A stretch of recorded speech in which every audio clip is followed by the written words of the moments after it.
Hi everybody, Kemo Sabi here, coming at ya with another video. This one's off of National Observer webpage, a write-up by Paul McKay, with the topic in Opinion, Energy, Politics, published April 26, Media Malpractice and the Bitumen Bubble. It's a good bet few business journalists currently working in Canada would recognize the name Ida Tarbell. Her reportage first appeared in 1902 in an American literary magazine called McKay, but she delivered a bombshell opening salvo and what became serialized as a 19-part investigative tour de force. Each installment struck with consensual impact. They featured dense, unassailable details and attractive aversion to adjectives. Subscriptions soared. Her reports were compiled into a book, which became one of the most acclaimed and best-selling non-fiction books of the earliest 20th century. Tarbell's target was America's biggest petroleum conglomerate, Standard Oil. She exposed, installment by installment, the brutally ruthless tactics, including serial congressional bribery, the corporate colossus used to gain and maintain monopolies for shareholders, and its galvanic founder, John D. Rockefeller. It enlightened the public, humbled the high and mighty, and urged in a trust-busting, progressive U.S. president who ramrodded federal anti-monopoly laws through a simultaneously amazed, apologetic Congress. Standard Oil and the Rockefellers never saw Tarbell, a former schoolteacher, coming. No one had dared to ask the questions she did, let alone print them. So here's a picture of her before we continue this write-up.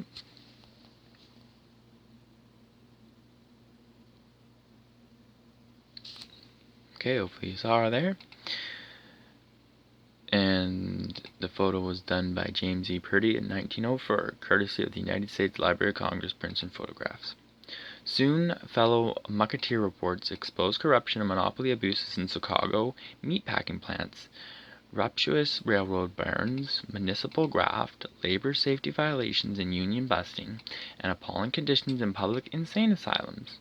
One investigative report revealed that the owner of the worst slum tenements in New York City was the richest church in America. The best of these journalists used an alley of evidence and adequacy. They dared to ask questions others were too lazy, inept, or timid to ask.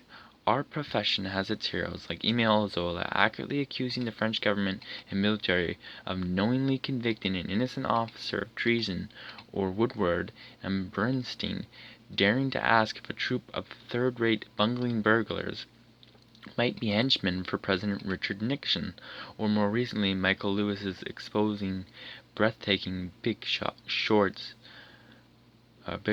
rogue hedge funds, and algorithm flash trading.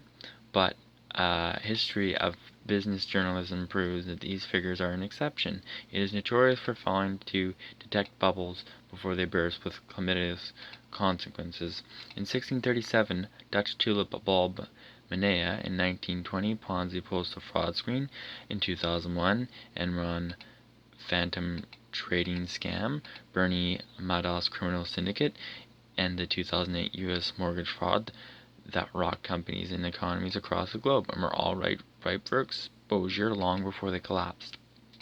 In Canada, our business press only blatantly dug up the real dirt on companies like Henry Pallad's Home Bank after its 1923 collapse, Valois Macmillan's 1964 windfall mining scam, the fatal coal methane levels at Clifford Frames Westory mine, the $6 billion Bre-X swindle, which was exposed after the chief prospector jumped from a helicopter with false salted samples, and the collapse of the apparently vulnerable Nortel networks in 2009. In fact, the leading figures behind these spectacular failures were often lauded by the business press right up to the moment they became disgraced. That the evidence of imminent demise was lurking, but nobody went looking for it. None dared ask tough questions. They did not do their job. All this might be ancient history, but bubbles have a relentless way of appearing, garnering velocity, and growing exponentially bigger as more and more participants become invested for financial, employment, and political reasons. At some point, they no longer dare ask if imported tulips, postage stamp values, Indonesian jungle drill core samples, mortgage-backed securities swaps, or bitcoins have real value. They are in too deep. Business journalists should know better and be able to detect telltale signs to avoid being true believers. Most abide by professional protocols against owning stock or having any personal interest in ventures they may report on. That is an obvious conflict of interest. However, they are not immune to the inducements of orthodoxy. Everyone loves a bubble until they don't, and those journalists who go out with pokers to test their surface strength are not held in high esteem by newsroom bosses, some readers and viewers, investors, companies pitching their products, or politicians who have hitched their wagon to making that bubble get bigger. It is easier to write see no evil testimonials, which all the inside players relish in court. Such coverage begets more coverage, but bubbles are not endowed with immortality. They are, as a matter of physics, designed to fail, and the job of journalists is not to be popular or to go along to get along, but to pursue facts that matter, then let them fail without fear or favor. Which brings us to Canada's Bitumen bubble and missing in action media coverage, which amounts to malpractice. In the days following Kinder Morgan's ultimatum that would jettison its planned Trans Mountain oil pipeline and forsake Canada unless it gains a clear and certain path to final approvals by May 31st, a collective wall of lamentations ensued from oil companies, the pipeline manufacturers, the Alberta Premier and Opposition Leader, the Prime Minister and his senior cabinet members, the Canadian Association of Petroleum Producers, and major banks. This is natural and fitting, and so is media coverage of collective fury and resolve to avert that ultimatum. It is a big story, it needs to be covered. However, it is not the media's job to assume that opinions without evidence are equal in worth to opinions which are fact-based, or to assume that the scale and decibel level coming from oil sands advocates is proof of their cause.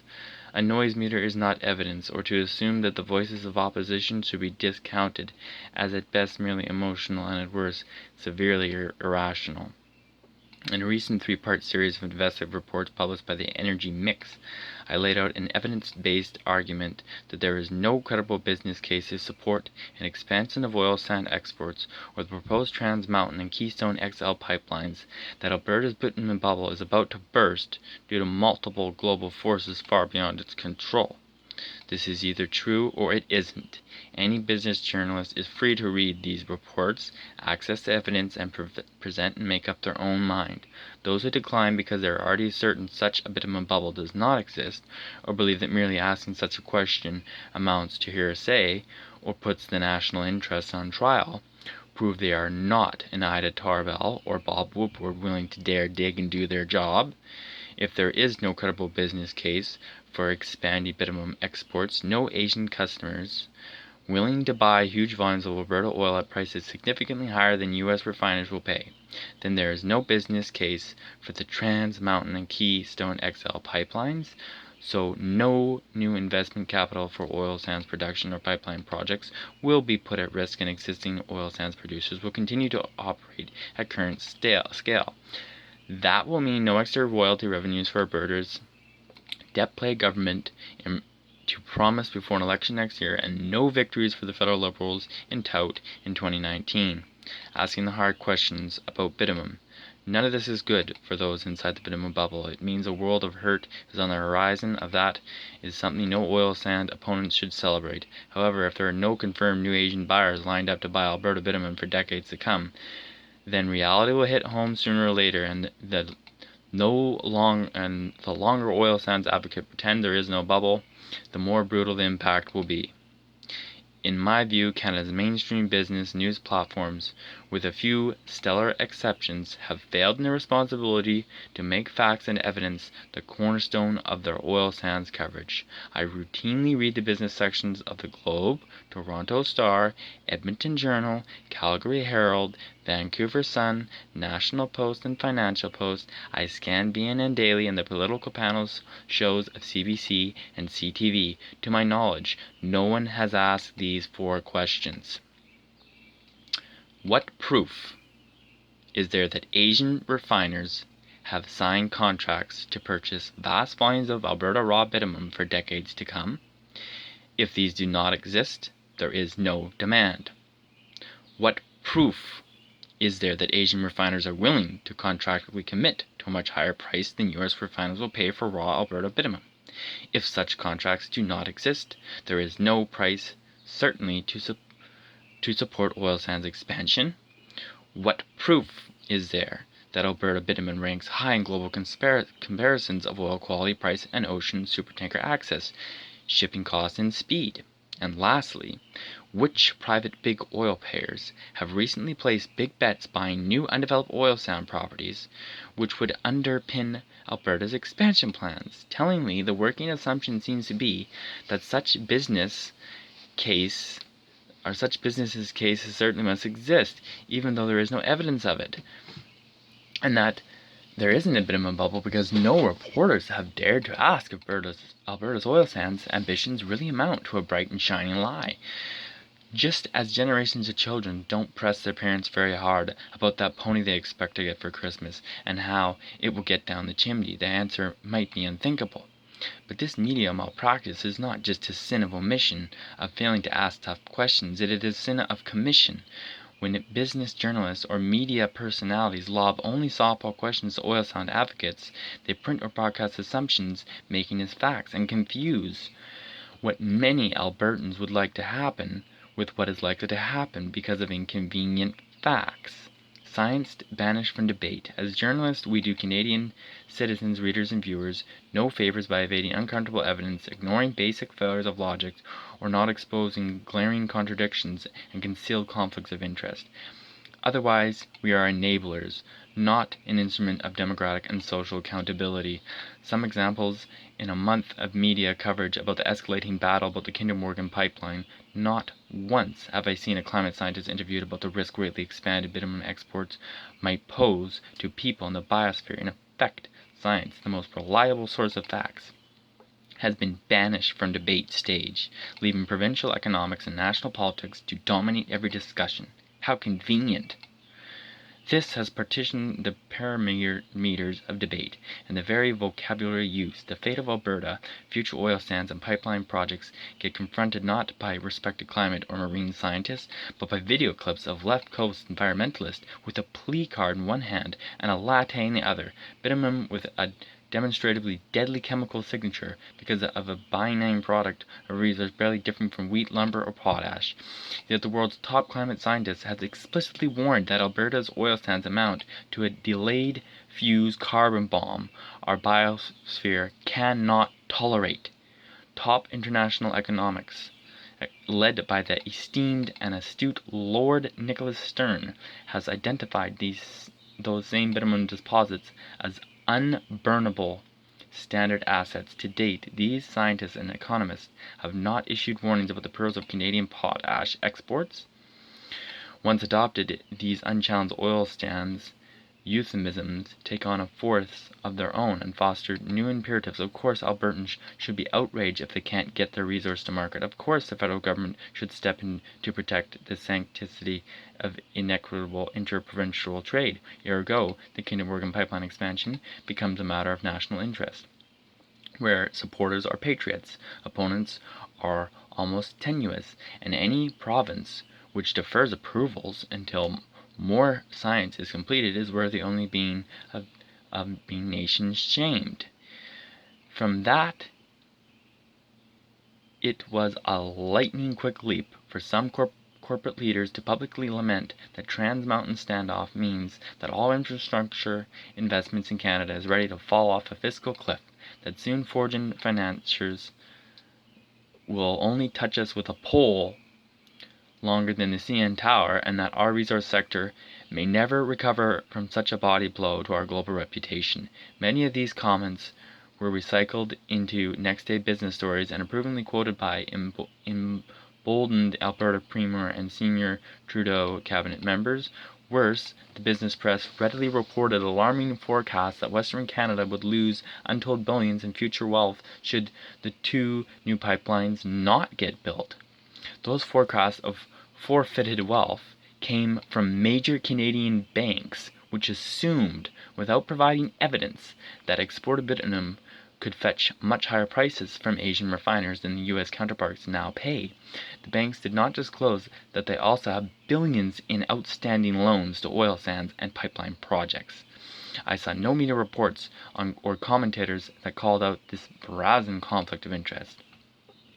In an equally glaring case, former Bank of Canada Chief Mark Carney, who now heads the Bank of England and is a perennial newsmaker, warned on behalf of a consortium of central banks that global corporations involved in fossil fuel financing or production must assess and explicitly warn their shareholders about standard asset risk in a climate-constrained world.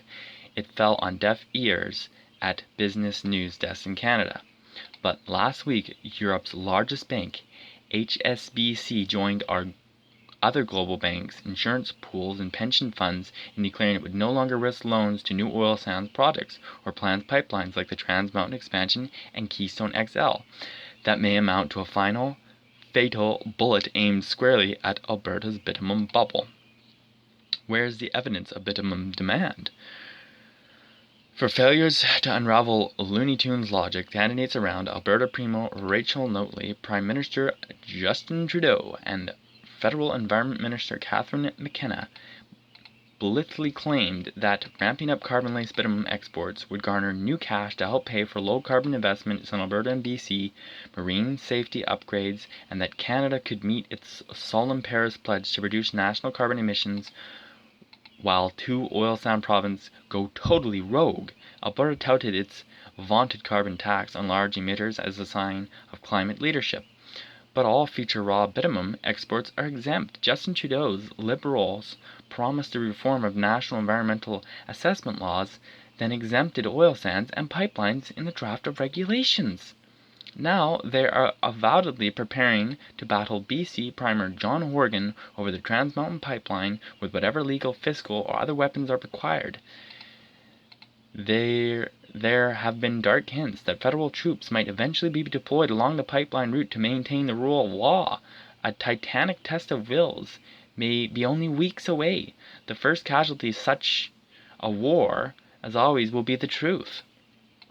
But what if this red-hot rhetoric and a potentially ruinous breakdown in the bonds of confederation are actually warning signs that a bitumen bubble is beginning to crack open? Last year, big oil players dumped $22.5 billion in oil sands assets. If that is accurate, it is perhaps too much to expect politicians from Alberta and Ottawa to question the future their reputations and political fortunes rest on. But when the stakes are so high, and when there are wisps of panic, exhortation, and even all-out political warfare in the air, it is precisely the time business journalists should be asking tough questions and demanding answers. Where are the Asian contractors to buy vastly more raw bitumen for decades? What price have they promised to pay? How does that square up with competing global oil supply rivals? Who has prepared a serious global oil market analyst? That is our job. And it is our professional, perhaps even patriotic duty to do it as well. Paul McKay has won Canada's top journalism award multiple times for business investigative and future writing, and authored an acclaimed business biography. He is a part recipient of the Toronto Star/Atkinson Fellowship in Public Policy, and a past career Burton writer in residence. His most recent ebooks, The Art of Expose, Dispatches from a Rebel Reporter. So, there you have it, everybody. Pretty interesting, lots of good information there, and it just sounds like there isn't evidence that any of these Chinese investors and foreign investors have signed any kind of agreement, and that it's going to take more money to get any of this than it is to make it. and that it's a lie that if we don't build it, we're going to lose all this money. That's just fear tactics, fear mongering, trying to get us Canadians to accept this, and that's not okay. So there you have it, everybody. Hopefully you enjoyed it. Don't forget to subscribe, comment, and share.